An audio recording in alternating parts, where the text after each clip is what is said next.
হাতের মধ্যে তসবি নিয়ে তসবিও ঠেলতেছে, আনন্দ শোভাযাত্রাও করতেছে, পয়লা বৈশাখও পালন করতেছে। আমি মনে করি এগুলো ইসলামের সঙ্গে হাসি ঠাট্টা তামাশা করা। কিছু কিছু হুজুর মাথায় টুপি দিয়ে মুখে দাঁড়িয়ে রেখে আজকে পয়লা বৈশাখ পালনের জন্য মিছিল করতে নেমেছে। জোরে বলেন নাউজুবিল্লাহ। আপনি হিন্দুয়ানি সংস্কৃতির মিছিল করতেছেন আর হাতের মধ্যে তসবি নিয়ে জিকির করতেছেন। এগুলো মানুষকে আর ধোঁকা দেওয়ার চেষ্টা করেন না। আপনি বুদ্ধিমান, বাংলাদেশের মানুষ আপনাকে সম্মান করে, আমরাও কলিজাতে ভালোবাসি। এমন কিছু করেন না যার দ্বারা আলেম সমাজ এবং ইসলাম প্রশ্নবিদ্ধ হয়। বাংলাদেশের একজন জাগ্রত কবি মুহিব খান হাতের মধ্যে থেকে তসবি কখনো ফেলে দেয় না। আজকে উনিও মিছিল করতে গেছে পয়লা বৈশাখের, হাতের মধ্যে তসবি নিয়ে তসবিও ঠেলতেছে, আনন্দ শোভাযাত্রাও করতেছে, পয়লা বৈশাখও পালন করতেছে। আমি মনে করি এগুলো ইসলামের সঙ্গে হাসি ঠাট্টা তামাশা করা। আপনি হিন্দুয়ানি সংস্কৃতির মিছিল করতেছেন আর হাতের মধ্যে তসবি নিয়ে জিকির করতেছেন। এগুলো মানুষকে আর ধোঁকা দেওয়ার চেষ্টা করেন না। আপনি বুদ্ধিমান, বাংলাদেশের মানুষ আপনাকে সম্মান করে, আমরাও কলিজাতে ভালোবাসি। এমন কিছু করেন না যার দ্বারা আলেম সমাজ এবং ইসলাম প্রশ্নবিদ্ধ হয়। স্বৈরাচার হাসিনা পালিয়ে গেছে দেখেই সব বই দইছে না, মনে কষ্ট। কিছু কিছু আলেম পর্যন্ত, কিছু কিছু হুজুর মাথায় টুপি দিয়ে মুখে দাঁড়িয়ে রেখে আজকে পয়লা বৈশাখ পালনের জন্য মিছিল করতে নেমেছে। জোরে বলেন নাউজুবিল্লাহ। ভালো করে বোঝেন, এই পয়লা বৈশাখ উৎসব এটা কোনো মুসলমানের উৎসব নয়, এটা হলো হিন্দুয়ানি সংস্কৃতি, এটা হলো হিন্দুদের উৎসব। আর হাদিসের মধ্যে বলেন মান তাশাব্বা বিকওম ফাহুয়া মিনহুম, যার সঙ্গে তার মহব্বত তার সঙ্গে তার কিয়ামত। আপনি কাদের সংস্কৃতিকে ভালোবাসেন? হিন্দু, বৌদ্ধ, খ্রিস্টানদের সংস্কৃতিকে যদি লালন করেন, মহব্বত করেন, তাদের সাথে আপনার হাসর নাচর হবে। আর তাদের সাথে হাসর নাচর হলে জান্নাত না জাহান্নাম? বাংলাদেশের একজন জাগ্রত কবি মুহিব খান হাতের মধ্যে থেকে তসবি কখনো ফেলে দেয় না।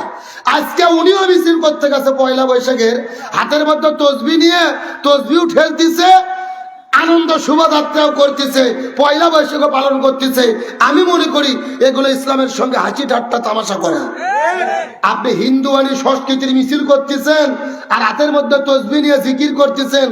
এগুলো মানুষকে আর ধোঁকা দেওয়ার চেষ্টা করেন না।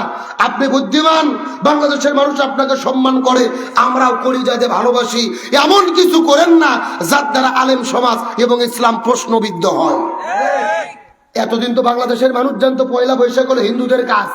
এখন হুজুররা যদি মাঠে নামে, যারা মুসলমান মূর্খ, দ্বীন ইসলাম জানে না, এরা চিন্তা করবে ক্যারে হুজুররাই পয়লা বৈশাখ পালন করতেছে, তার মানে এটা করা যাবে। কথা বলে না কেন? বাংলাদেশের মানুষ কোরআন পড়ে ইসলাম শেখে কম, হাদিস পড়ে ইসলাম শেখে কম। বাংলাদেশের 90% মানুষ ইসলাম শেখে হুজুরদেরকে দেখে, আলেমদেরকে দেখে। সুতরাং আমি যদি কোনো কাজ করি, মানুষ মনে করবে আব্দুল সালাম যুক্তিবাদী করেছে, তার মানে করা যাবে। এই যে আজকে আলেম সমাজ আবেগের ঠেলায় রাজপথে নেমে পয়লা বৈশাখ পালনের জন্য মিছিল করতেছেন, যা খুশি তাই করতেছেন, এর দ্বারা মূলত আপনারা ইসলামকেই প্রশ্নবিদ্ধ করতেছেন। এখন তো আওয়ামী লীগরা প্রশ্ন করতেছে, কেরে শেখ হাসিনার আমলে আমাদের জন্য ছিল হারাম আর তোদের জন্য হালাল হয়ে গেছে, কথা কর না কা? এই প্রশ্ন উঠানোর সুযোগ তো আমরাই দিয়েছি। সুতরাং সাবধান। আজকে সচেতনতার জন্য, ইমান বাঁচানোর জন্য আপনাদের কথাগুলো বলতেছি। পয়লা বৈশাখ আমাদের উৎসব নয়। আর পয়লা বৈশাখ প্রথম বাংলা বছরের প্রথম দিন, যদি আপনি এই দিবসকে পালন করতেও চান, মিছিল নয়, শোভাযাত্রা নয়, মূর্তি নয়, সকালবেলা ফজর নামাজ পড়ে, নামাজ আদায় করে, আল্লাহর কাছে দোয়া করে, কোরআন তিলাওয়াত করে আল্লাহর কাছে দোয়া করতে হবে এই বছরে যেন আল্লাহ আমাদের কল্যাণ দান করে। আর আমরা ফজর নামাজ পড়ে বট গাছের নিচে যায় রমনার বটমূলে গান গাচ্ছি, এসো হে বৈশাখ এসো এসো। বৈশাখ এমন ভাবে আসে, সকালে গান গাইছে, দুপুর পরে কাল বৈশাখী ঝড় উঠে পুরো এলাকা মেসাকাল। এ কথা কর না কা? আল্লাহর কোরআন বলেন এগুলো প্রত্যেকটি হলেন আমাদের কাজের ফল।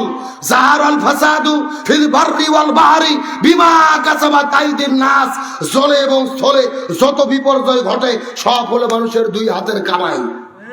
সুতরাং আপনি বৈশাখকে ডেকে ডেকে আনতেছেন, বৈশাখ এসে আপনার আমের বাগান মেসাকার করতে যাচ্ছে, ধান মাটি ফেলে দিয়ে যাচ্ছে।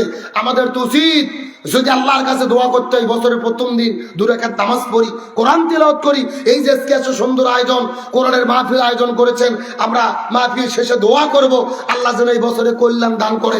মুসলমান হিসেবে আমাদের সংস্কৃতি হলো এটা। আপনি শিক্ষা নেন, আল্লাহ আমাদেরকে 2টা ঈদ দিয়েছে, ঈদুল ফিতর, ঈদুল আজহা। এই সমস্ত অনুষ্ঠানে কি কোনো মিছিল আছে? ঢোল টবলা আছে? কেমনে আমরা অনুষ্ঠান পালন করি? সকাল 8টায় ফজর পরে গোসল করে ঈদগাহে যাই, নামাজ পড়ি, আল্লাহর কাছে দোয়া করি। তারপরে মুসলমানদের আনন্দ হবে নামাজের দ্বারা, আল্লাহর কাছে দোয়ার দ্বারা। সুতরাং ইহুদি খ্রিস্টানদের কোন সংস্কৃতি আমরা সমর্থন করতে পারি? জোরে বলেন পারি? আল্লাহ তাআলা